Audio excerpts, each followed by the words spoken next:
Hello guys, मैं आपका friend comic that world से आज आपको एक्सप्लेन करने वाला हूँ बैटमैन दी लॉन्ग हेलोविन पार्ट 1 के बारे में। तो चलो इसको हिंदी में स्टार्ट करते हैं।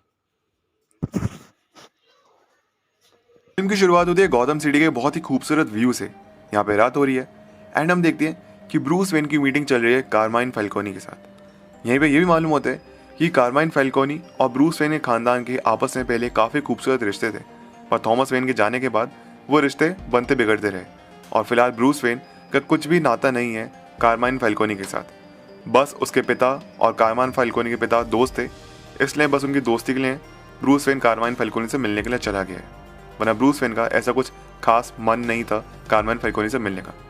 कारमाइन यहाँ पे डेफिनेटली ब्रूस वेन से कुछ चाहता है एंड ब्रूस वेन उस चीज़ में विश्वास नहीं रखता, वो उसकी मदद नहीं करना चाहता। यहाँ पे हम ये भी जानते हैं कि सब लोगों का भरोसा उठ चुका है इस शहर से, यानी गौतम सिटी से, और एक लौता सिर्फ ब्रूस वेन ही है जो अभी भी विश्वास रखता है कि गौतम सिटी में कुछ हो सकता है, कुछ अच्छा हो सकता है।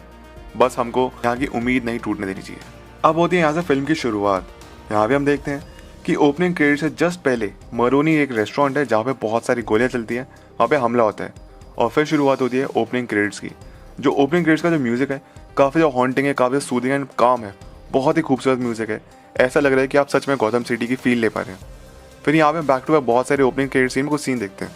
हम देखते हैं कि जो जज है गौतम सिटी का वो बेका हुआ है, हार्वी डेंट यहाँ पे इलेक्शन में खड़ा हो रहा है और साथ ही साथ में बैटमैन एक बहुत बड़ी रॉबरी को रोकता है। तो ऐसा कुछ सेटअप किया गया ओपनिंग क्रेडिट सीन में गौतम सिटी के बारे में। ओपनिंग क्रेडिट जैसे खत्म होते हैं हम यहाँ पे देखते हैं कि एक आदमी है जो कि अपने बाथटब में लेटा है एंड तभी को एक मर्डरर आता है, उसको गोली मार देता है और वहाँ से चल जाता है। जाने के पहले वहाँ पे एक पम्पकिन छोड़ के जाता है अपनी मौत के निशान को देने के लिए कि जब भी मैं कोई मर्डर करूँगा यहाँ पे एक अपना पम्पकिन रख के चले जाऊँगा। अब हैलोवीन का वक्त है, हैलोवीन के दिन ही मौत हुई है या फिर हैलोवीन की रात। वेन मैनर भी खूब अच्छी तरीके से सजा हुआ है और एल्फ्रेड भी तैयार है जो भी बच्चे आएंगे उनको कैंडीज चॉकलेट्स देने के लिए। लेकिन बहुत सालों से यहाँ पे कोई बच्चा आता नहीं है, बहुत सारे कारण भी हो सकते हैं। फर्स्ट ऑफ ऑल जो गौतम सिटी से जो उनका घर है वेन मैनर काफ़ी दूर है। सेकेंडली वहाँ पे आसपास में नेबर्स में कोई लोग रहते नहीं है। एल्फ्रेड ब्रूस वेन के पास जाते हैं एंड ब्रूस वेन कहते हैं कि शहर की हालत बहुत ज़्यादा ख़राब है, बिल्कुल बिखरा हुआ है। लेकिन एल्फ्रेड उसको दिलासा देता है कि सब कुछ ठीक हो जाएगा एंड उसका कहने का मतलब है कि ब्रूस वेन आगे जाके एज यूजुअल सब कुछ ठीक कर ही देगा।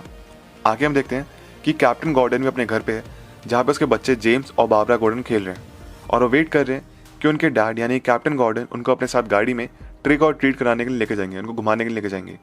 लेकिन एज यूजुअल उनके पास एक कॉल आती है and duty calls. James Gordon को अपने बच्चों को निराश करके वहाँ जाना पड़ता है। उसके बच्चे काफ़ी ज़्यादा दुखी होते हैं, लेकिन वो जान चुके थे कि उसके फादर अक्सर ऐसा करते हैं। अब पुलिस की ड्यूटी ही ऐसी है। On the other hand Harvey Dent अपने घर पहुँचते अपनी वाइफ गिल्डा के पास। हम लोग प्लान करते हैं कि आज रात हम बैठ के एक पुरानी फिल्म देखेंगे, ब्लैक एंड वाइट फिल्म देखेंगे और बिस्तर में गुजारेंगे बहुत कंफर्ट में। उसके अलावा हम कुछ भी नहीं करने वाले। लेकिन तभी होता ही है कि सामने बैट सिग्नल जल जाता है, जिसको देख के एक जाहिर सी बात है हार्वी डेंट को भी जाना पड़ेगा क्योंकि वो बैटमैन से कुछ बात करना चाहता है। जिम गॉर्डन यहाँ पे बैटमैन का इंतजार कर रहा होता है, लेकिन तभी यहाँ पे हार्वी डेंट भी आ जाता है। हार्वी डेंट भी बैटमैन से मिलना चाहता है और तभी बैटमैन ज्वाइन करता है हार्वी और जेम्स गॉर्डन को। जेम्स गॉर्डन यहाँ पे बहुत बड़ा खुलासा करता है, कहता है कि एक रात एक इंसान की मौत हो चुकी है जिसका नाम है जॉन विटी। जॉन विटी वही है जिसका भी कुछ देर पहले हमने एक मर्डर देखा है और जॉन विटी नेफ्यू है कारमाइन फैल्कोनी का। कारमाइन फैल्कोनी को द रोमन या फिर रोमन फैमिली भी बुलाते हैं, जिसको सुन के हार्वी डेंट काफ़ी ज़्यादा गुस्सा हो जाता है बिकॉज यहाँ पे जॉन विटी कुछ बहुत बड़ा खुलासा करने वाला था, कुछ बहुत इंपॉर्टेंट एविडेंस देने वाला था अगेंस्ट द रोमन फैमिली या फिर अगेंस्ट द कारमाइन फैल्कोनी की फैमिली के खिलाफ, क्योंकि कारमाइन फैल्कोनी बहुत बड़े क्रिमिनल्स हैं। लेकिन यहाँ पे जॉन विटी की मौत हो चुकी है, जिसको सुन के हार्वी डेंट बहुत ज़्यादा दुखी हो जाता है। जिम गॉर्डन कहते हैं कि मैं चाहता हूँ कि बैटमैन और हार्वी डेंट तुम दोनों साथ में काम करो इस केस पे एंड देखो क्या आगे निकल सकता है। लेकिन यहाँ पे हम तभी देखते हैं जब बैटमैन वहाँ से जा रहा होता है, बैटमैन को दूर दिखती है कैटवुमन। खैर अगले सीन में हम यहाँ पे देखते हैं कि कारमाइन फैल्कोनी अपने आदमियों के साथ बैठे हैं। उनके घर में शोक का माहौल है क्योंकि सिंस उसके नेफ्यू की डेथ हुई है एंड यहाँ पे उसके आदमियों का ऐसा मानना है कि सैल्वाटोर मरोनी का ये काम है, क्योंकि सैल्वाटोर मरोनी और कारमाइन फैल्कोनी ऑल्दो दोनों के नाम राइम करते हैं पर एक दूसरे कट्टर दुश्मन है। एंड ऐसा मानना है कि सैल्वाटोर मरोनी ही है उसके नेफ्यू की डेथ के पीछे, यानी कि जॉन विटी की डेथ के पीछे। इसी मीटिंग में नतीजा ये निकलता है, कारमाइन फैल्कोनी ये कहते हैं कि जिसने गोली चलाई वो गलती नहीं है, जिसने गोली चलवाई उसकी बड़ी गलती है, यानी कि हार्वी डेंट जो कि नया डी है या फिर डिस्ट्रिक्ट अटर्नी है। डिस्ट्रिक्ट अटर्नी की बातों में ही आके जॉन विटी तैयार हुआ था एंड अगर उसकी बातों में तैयार नहीं हुआ था तो कोई भी जॉन विटी का दुश्मन नहीं बनता और ना ही वो मरता। इसलिए यहाँ पे ये फैसला लिया जाता है कि हार्वी डेंट को मारना है। इसी बीच हम देखते हैं इसी मीटिंग में एक एंटनी नाम का एक आदमी था जो कि बहुत उछल रहा था, बहुत एक्साइटेड था एंड बदतमीजी से बात करने लग गया था कारमाइन फैल्कोनी से। इसी बीच में कारमाइन फैल्कोनी ऑर्डर देते हैं अपने बॉडीगार्ड को और वो बॉडीगार्ड उस आदमी को यानी कि एंटनी को ऊपर से गिरा के नीचे मार डालता है। आगे हम देखते हैं कि बैटमैन और कैटवुमन के बीच में काफ़ी लंबी चेस चलती है। बैटमैन बहुत पीछा करता है कैटवुमन का एंड कैटवुमन उसको लेके एक जगह लेके पहुंचती है जहाँ पे पैसों का भंडार है एंड वो है फैल्कोनी का एक कारखाना या फैल्कोनी की एक फैसिलिटी। यहाँ पे बैटमैन पूछता है कितने पैसे चाहती तो तुम खुद अपने लिए रख सकती थी, तो मुझे क्यों लेके गई? कैटवुमन कहती है कि जस्ट तुम्हारे लिए। तो शायद यहाँ पे बैटमैन और कैटवुमन के बीच में एक दूसरे फीलिंग्स हैं, क्योंकि वो एक दूसरे के साथ किस भी करने वाले थे, लेकिन तभी वहाँ पे हार्वी डेंट आ जाता है एंड वो हार्वी डेंट पे हमला करती है। लेकिन बैटमैन कहते हैं हार्वी डेंट मेरे साथ है, ये मेरे साथ है। अब बैटमैन और हार्वी डेंट सोचते हैं कि इतने सारे पैसे तो सामने रखे हैं, इसका करें तो क्या करें। यहाँ पे कैटवुमन कहती है कि इसको जला डालो, तुम यहाँ से कहीं और लेके जाओगे, कारमाइन फैल्कोनी किसी ना किसी तरीके से अपने पैसे को वापस अपने पास लेके आ ही जाएगा, तो इसलिए बेटर यही है कि तुम उसको जला डालो। बैटमैन और हार्वी डेंट डिसाइड करते हैं कि अगर हेड्स आए तो उसको जला देंगे एंड जैसे वो कॉइन फ्लिप करते हैं उसमें आता है हेड्स एंड दस वो पैसों के भंडार को जला दिया जाता है। आगे हम देखते हैं कि हार्वी डेंट खुशी खुशी अपने घर पहुंचता है, सोचता है कि अपनी वाइफ के साथ, अपनी गिल्डा के साथ वो फिल्म बैठ के देखेगा रात को। हमको यहाँ पे एक और बात पता चलती है कि जहाँ पे अभी कुछ देर पहले कॉइन जो टॉस हुआ था, वह जो फ्लिप किया गया था, उसके दोनों साइड में ही हेड्स है, यानी कि उसमें साइड में टेल्स है ही नहीं, दोनों साइड हेड्स। तो हार्वी डेंट पर्पसली चाहता था कि इन नोटों को जला दिया जाए। उसके इंटेंशंस अच्छे थे। उसकी वाइफ काफ़ी डरी हुई है, कहती है कि मैं चाहती हूँ कि अब तुम मेरे साथ ही रहो, मुझे छोड़ के मत जाओ। लेकिन तभी जैसे वो घर के अंदर जा रहे होते हैं, एक बहुत बड़ा धमाका होता है घर में, बहुत बड़ा ब्लास्ट। अब हम आगे देखते हैं कि बैटमैन अपनी कार में यानी बैटमोबाइल में किसी आदमी का पीछा कर रहे हैं। उस आदमी का नाम है मिक्की। बहुत लंबा चेस सीक्वेंस चलता है एंड किस तरीके से बैटमैन उसको कैप्चर भी कर लेता है। लेकिन जहाँ पे उसको कैप्चर करते हैं वहाँ पे हम तभी देखते हैं कि बाकी और भी बहुत सारे निंजाज आते हैं जो कि इस पर हमला करना शुरू करते हैं। बैटमैन एक एक करके सबसे लड़ता है एंड निंजा उस पर काफ़ी ज़्यादा भारी पड़ने लगते हैं। लेकिन तभी कैटवुमन आती है एंड वो भी इस फाइट को ज्वाइन करती है एंड बैटमैन और कैटवुमन उन दोनों को रोक लेते हैं। फिर हम आगे देखते हैं कि बैटमैन पीछा करते करते उसी आदमी का जिसका नाम मिकी है, जिसने हार्वी डेंट के घर पे बम ब्लास्ट करने की कोशिश करी थी, उसके पीछे पहुंचता है गटर में एंड पूछता है कि बताओ मुझे कि हार्वी डेंट को मारने के लिए तुमको किसने हायर किया था, किसके कहने पर तुमने ये सब किया। मिक्की आगे बैटमैन से बच के भागने की कोशिश करता है, लेकिन आगे होता यह है कि गटर का राजा यानी कि सोलोमन ग्रिंडी उसको पकड़ लेता है। बैटमैन कहता है कि ये मेरा है एंड हाँ, बैटमैन की बात सोलोमन ग्रिंडी को माननी पड़ती है because Batman is the boss. Harvey Dent धीरे धीरे हॉस्पिटल में रिकवर कर रहे हैं और उसके बाद बैक टू बैक बहुत सारे गुलदस्ते आ रहे हैं फूलों के या फिर बुकेज आ रहे हैं, जिसमें से एक बुके होता है गिल्डा के लिए और उसको भेजा है मिस्टर फैल्कोनी ने, यानी कि फैल्कोनी के परिवार से भी एक बुके आया है। बैटमैन मिकी को लेकर जाता है पुलिस के पास, अगर सही वर्ड्स में बोला जाए कैप्टन गॉर्डन के पास, लेकिन वो अपने मुंह से एक शब्द नहीं निकालता और उसको आगे लेके जाया जाता है। गॉर्डन का ऐसा मानना है कि कहीं ऐसा तो नहीं कि रोमन ने पर्पसली जॉन विटी को मारा हो ताकि उसके अगेंस्ट वो एक भी शब्द ना बोले। बैटमैन कहता है हो सकता है, पॉसिबल है। अब वक्त है थैंक्स गिविंग का। गिल्डा के जाने के बाद नर्स देखती है कि हार्वी डेंट अपने हॉस्पिटल रूम से भाग चुका है। एल्बर्टो जो कि कारमाइन फैल्कोनी का बेटा है, वो हमेशा हम जब भी हमने उसको अभी तक देखा है वो अपने क्रॉसवर्ड्स या फिर क्रॉस पजल से सॉल्व करते रहते हैं। एंड यहाँ हमको ये भी मालूम पड़ता है कि मिकी चेन को कारमाइन फैल्कोनी ने ही हायर किया था हार्वी डेंट को मरवाने के लिए। Alberto is the only one who sent flowers to Dent, यानी कि एल्बर्टो ने ही फ्लावर्स भेजा था, बुके भेजा था हार्वी डेंट के पास। एंड जब ये बात कारमाइन फैल्कोनी को पता चलती है वो बहुत ज़्यादा गुस्सा होता है। वो पूछा ऐसा तुमने क्यों किया? एल्बर्टो कहते हैं हार्वी डेंट को हमारे ऊपर शक नहीं जाएगा क्योंकि हम उसकी केयर करते हैं। लेकिन एल्बर्टो को ये बात सुनिए कारमाइन फैल्कोनी को बहुत ज़्यादा गुस्सा आता है। कारमाइन फैल्कोनी उसको बहुत मारता है, उसको बहुत पीटता है, कहता है तुम कमज़ोर हो, मुझे शर्म आती तुम पे, एंड आज के बाद कभी भी हार्वी डेंट या फिर किसी भी डेंट से या इवन उसकी वाइफ से कभी कॉन्टैक्ट मत करना। एंड उसको धमका के वहाँ से चले जाता है।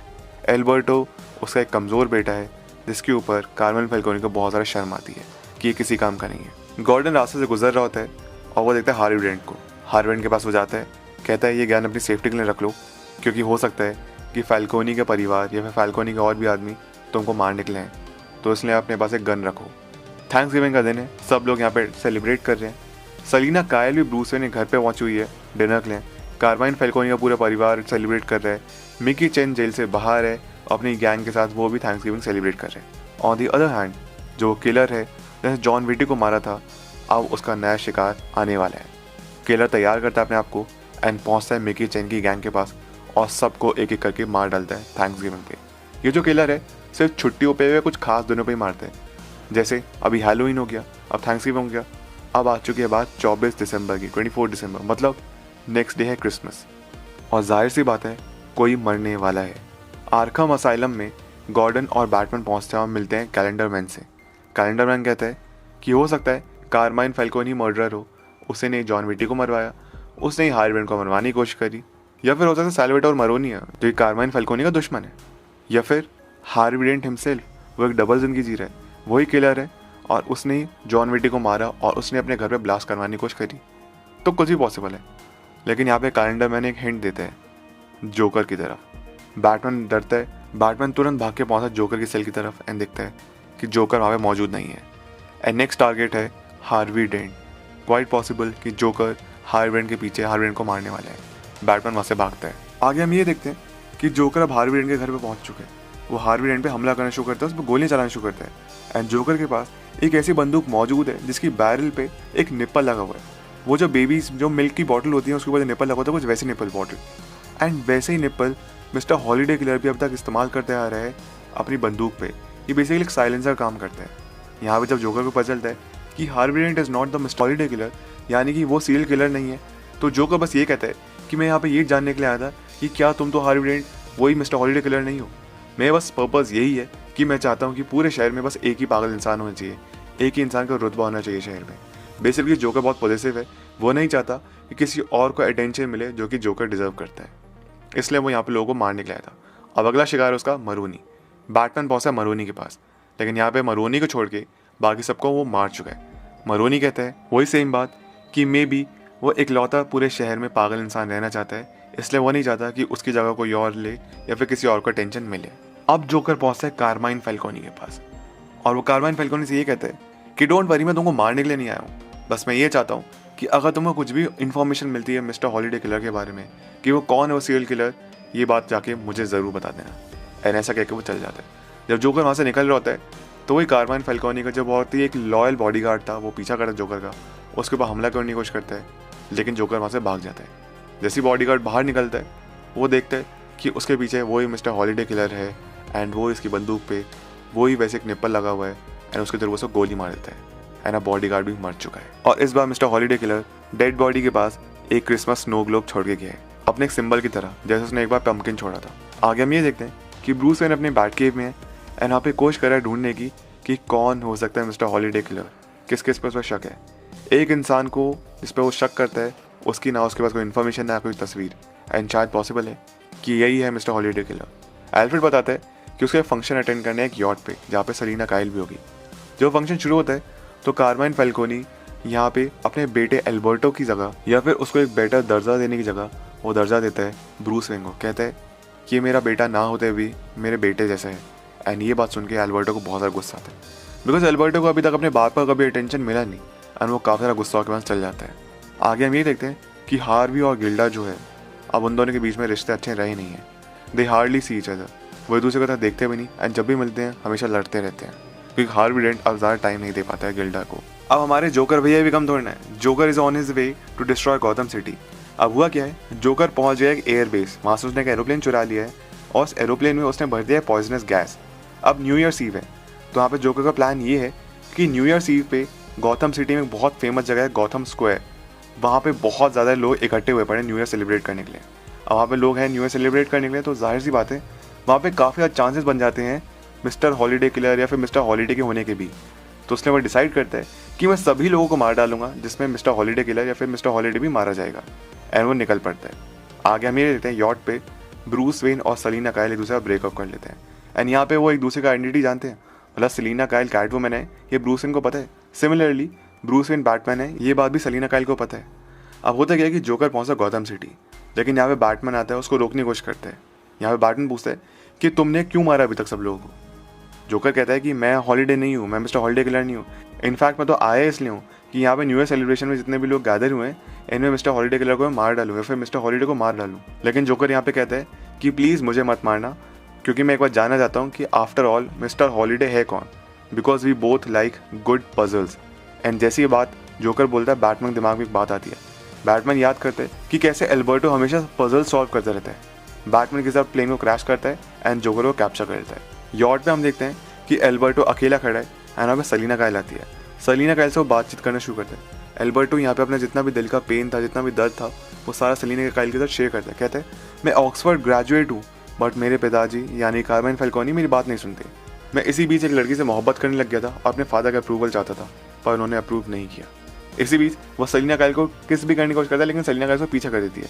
तब यहाँ पे बैटमैन आता है एंड गलती से सलीना काइल के मुंह से निकल जाता है ब्रूस, जिससे एल्बर्टो को पता चल जाता है कि बैटमैन ही ब्रूस वेन है, फिर ब्रूस वेन ही बैटमैन है। Batman tries to comfort Alberto. यहाँ पे कहते हैं मतलब तुम मानो कि तुम ही मिस्टर हॉलीडे किलर हो, तुमने ही अपने आसपास के लोगों को मारा है एंड न्यू ईयर सेलिब्रेशन के दिन ही तुम्हारा कोई अगला शिकार है। लेकिन जैसे न्यू ईयर सेलिब्रेशन शुरू होता है इतने में बम पटाखे शुरू होते हैं फटने, इतने में ही एल्बर्टो को भी गोली लग जाती है एंड पीछे देखते हैं कि मिस्टर हॉलीडे किलर खड़ा है, फिर मिस्टर हॉलीडे खड़ा है एंड एल्बर्टो मर चुका है। तो मतलब आफ्टर ऑल एल्बर्टो मर्डरर नहीं था। बैटमैन बहुत कोशिश करता है उसको पकड़ने की, मिस्टर हॉलीडे को पकड़ने की, बट वहाँ से भाग जाता है और एल्बर्टो की बॉडी भी पीछे समुद्र में जाके गिर जाती है एंड वो कट जाती है बिकॉज जिस तरीके से वो गिरती है यार्ड के ब्लेड उसको काट डालते हैं। तो बेचारा मतलब एल्बर्टो एक तो इनोसेंट था, उसके बाप से उसको कभी प्यार नहीं मिला और मरते मरते भी उसको बेचारे को बहुत ही बुरी मौत मिली। खैर लास्ट में हम ये देखते हैं कि बैटमैन गॉर्डन और हार्वी डेंट से मिलता है एंड उनको सच्चाई बताता है। कहता है कि Alberto after all was not mister holiday या फिर मिस्टर हॉलीडे किलर एल्बर्टो नहीं था एंड वो दोनों भी शॉक हो जाते हैं कि आफ्टर ऑल कौन है मिस्टर हॉलीडे। फिल्म का एंड होता है 2 क्वेश्चंस पे कि पहला ऑब्वियसली कि मिस्टर हॉलीडे कौन है और दूसरा उसका अगला शिकार कौन है। यहीं पे फिल्म ख़त्म होती है।